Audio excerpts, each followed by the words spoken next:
BJP MP Raghunandan hot comments చేశారు. తెలంగాణ రోహింగ్యాలకు అడ్డాగా మారిందన్నారు ఆయన. నల్గొండ జిల్లా ఐఎస్ఐ తీవ్రవాదులకు షెల్టర్ గా మారిందంటూ సంచలన వ్యాఖ్యలు చేశారు. నల్గొండ నుంచి 2 మంత్రులు ప్రాతినిధ్యం వహిస్తున్నారని, మదర్సాలపై ఎందుకు నిఘా పెట్టట్లేదన్నారు. అక్కడ జరుగుతున్న కార్యకలాపాలు బయటకు ఎందుకు రావట్లేదని ప్రశ్నించారు. మదర్సాలు ఎవరి అనుమతితో నడుస్తున్నాయన్న ఆయన, మదర్సాలపై కలెక్టర్, విద్యాశాఖ అధికారులు ఎందుకు తనిఖీలు చేయట్లేదని ప్రశ్నించారు.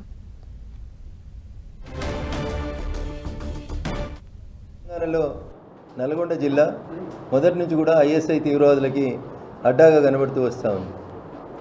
దేశంలో ఎక్కడైనా ఒక దుర్మార్గకరమైనటువంటి సంఘటన జరిగితే దానికి సంబంధించినటువంటి తీవ్రవాదులు వచ్చి షెల్టర్ తీసుకునేటువంటి ప్రదేశంగా నల్గొండని వాడుకుంటూ ఉన్నారు. ఇది దురదృష్టకరం.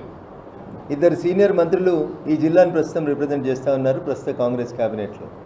దేశం అంతా పహల్గాం ఇన్సిడెంట్ తర్వాత భారత ప్రభుత్వం కేంద్ర హోంశాఖ మంత్రి అమిత్ షా గారి నాయకత్వంలో చాలా స్పష్టంగా కొన్ని ఆదేశాలను ఇవ్వడం జరిగింది.